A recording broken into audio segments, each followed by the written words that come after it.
Las monedas con la efigie de Franco y el lema caudillo de España por la gracia de Dios estuvieron circulando con toda naturalidad hasta 1997. Uf, Prácticamente hasta casi la entrada del euro. No hace falta decir lo que se dice significa. pronto, pero... Pandemia digital, desinfectando su cinismo.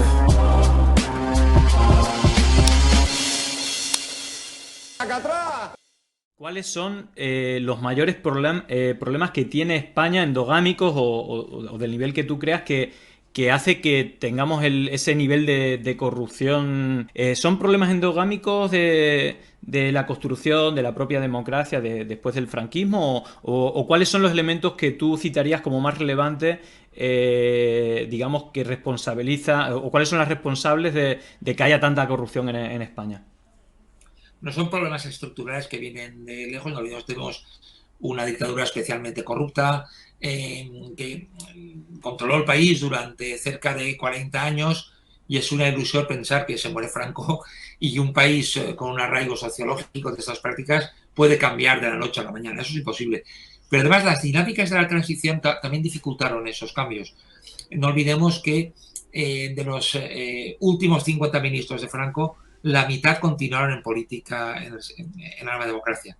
El primer parlamento democrático de 1977 tenía 110 parlamentarios que habían sido altos cargos. Y bueno, y con ello multitud de alcaldes, concejales, gobernadores civiles.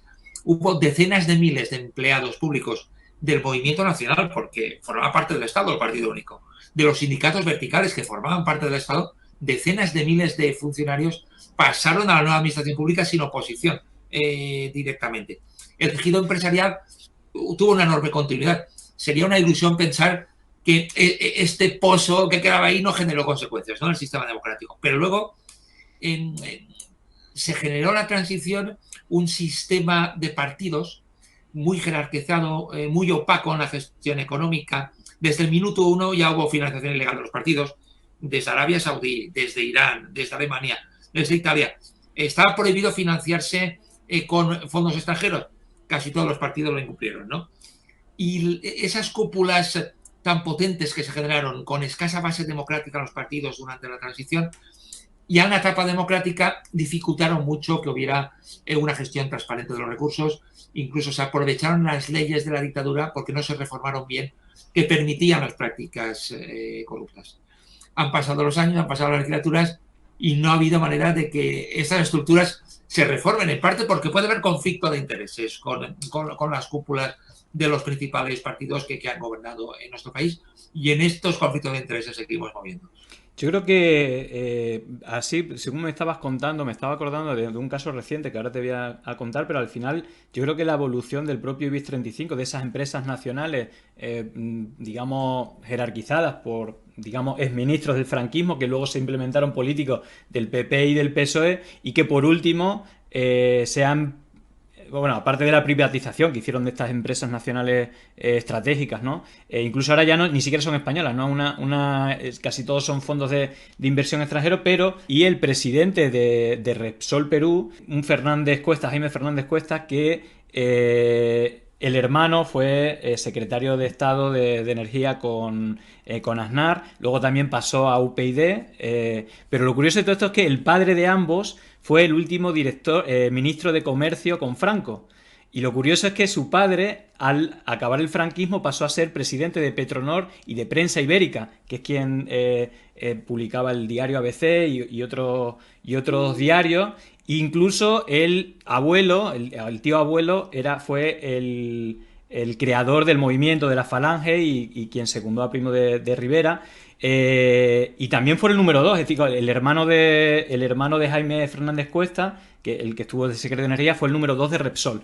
Es decir, que si tiramos es decir, esta relación del franquismo con altos cargos de grandes empresas, digamos que es bastante habitual, ¿no? Yo creo que tiene algo que ver con esto que comentabas y de cómo se actuaba en el franquismo, ¿no? Esto de heredar las grandes empresas nacionales o las grandes fortunas e incluso esquilmar el país. No sé si seguramente algún caso de esto, ¿no? De esta herencia del franquismo, de estas familias, ¿no? Que al final, de una manera o de otra, se benefician del Estado privatizando las ganancias y haciendo públicas las pérdidas, ¿no?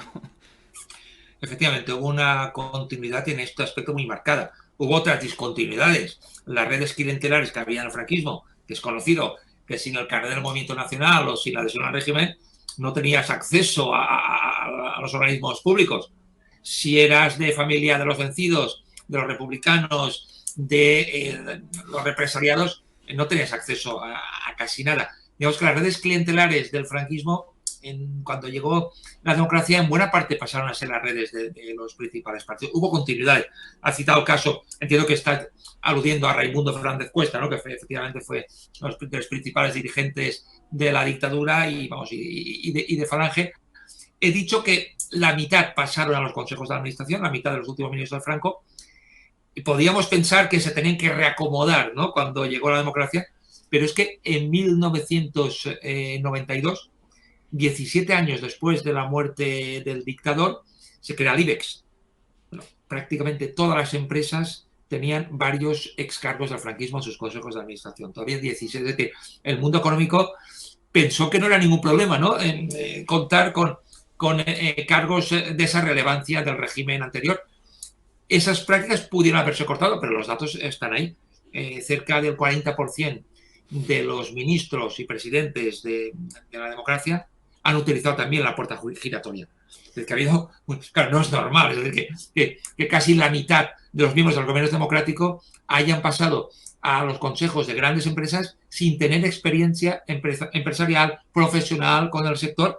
Si las grandes empresas no pagan la capacidad profesional, está claro que pagan sueldos desorbitados por las relaciones que pueden mantenerse, por este tipo de forma de hacer negocios que ha existido históricamente en nuestro país, en el cual está como muy mezclado la política y la gran empresa, que tiene que ver con las decisiones de la política, y estas cuestiones todavía, como explico también en el libro, siguen sin resolverse. La viuda de Franco, Carmen Pro de Franco, se le premió al morir el dictador con la máxima pensión del país, que casi duplicaba el salario del presidente del gobierno. Era la pensión más alta, obviamente. La siguió cobrando plácidamente hasta su muerte en 1988, prácticamente porque nadie se la discutió en democracia ser viuda de un dictador. Cobró por ser viuda de un dictador.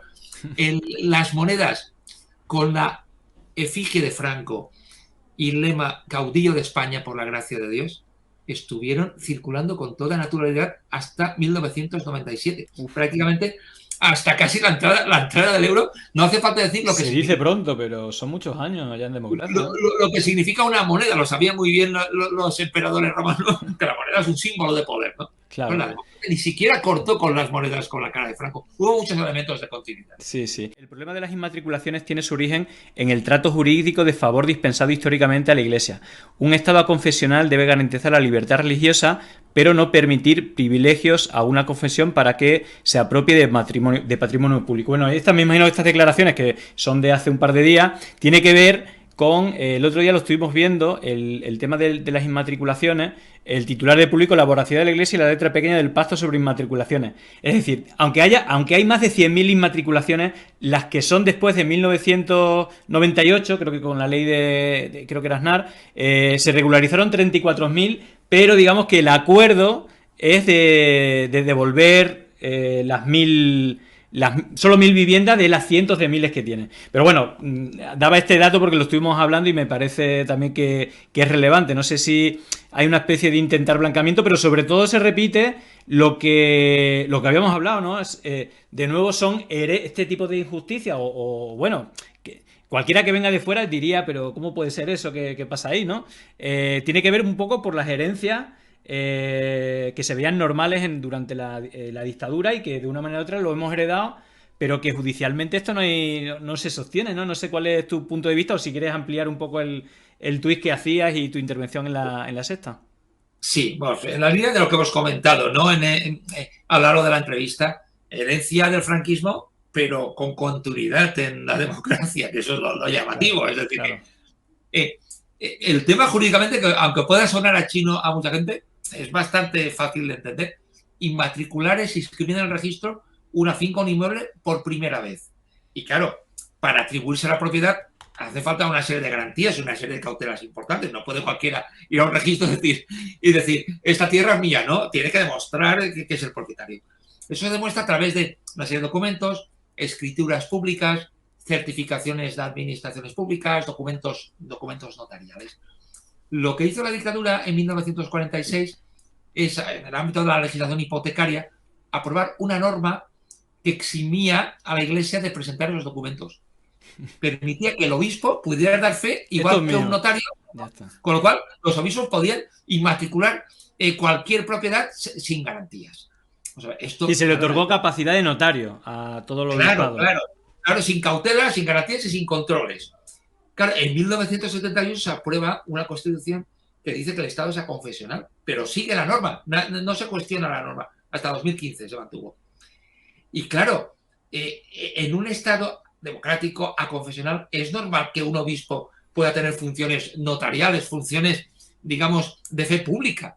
Pues la situación se mantuvo. Por tanto, mi impresión es que estamos ante un problema de semejante magnitud que creo que desde el gobierno se debería revisar caso por caso, porque hay multitud de fincas que son patrimonio público de todo tipo de instituciones, sobre todo de ayuntamientos, y a mí me parece peligroso cerrar precipitadamente esta cuestión con 1 millar de fincas, que es una minoría pequeña de toda la actuación extensiva que pueda haberse producido, y sería contrario a la separación entre Iglesia y Estado. Bueno, de acuerdo que en la época de Franco la Iglesia formaba parte del Estado, era la religión oficial. Pero, hombre, en una sociedad democrática estas cosas deberían resolverse de otra manera, y mi impresión es que debería ser analizando caso por caso realmente la Iglesia de qué es propietaria y de qué no es propietaria. Claro, porque seguramente alguna de esas inmatriculaciones sean, no de toda la ley, pero a lo mejor, yo qué sé, ciertas iglesias o... No, es que no lo sé, me refiero que lo que tú dices, habrá casos que estén justificados, pero otros es como, esto que nadie no está notificado, pues para mí, ¿no? Y de hecho hay casos, uno cuando investiga, hay casos súper curiosos de quedarse todo lo que no estaba registrado, ¿no? La propia Iglesia ha reconocido que 1 millar son irregulares. Es decir, si se ha reconocido en tantísimos casos, ¿por qué los otros no? Por eso hay que hacer una revisión en profundidad. Te agradezco tu labor pedagógica que haces también en los medios de comunicación, y espero que te vaya fenomenal con el libro, que lo lea mucha gente. Encantado, Julián. Ha sido un placer esta hora de charla los dos, mano a mano. Venga, hasta siempre. Suerte, Joaquín. Chao. Un abrazo. Adiós. Llegó el momento de no estar callado, de desmontar inventos que vienen envenenados. Es contrainfo, que no es lo mismo. Pandemia digital, desinfectando su cinismo. Gracias por la suscripción, muchísimas gracias.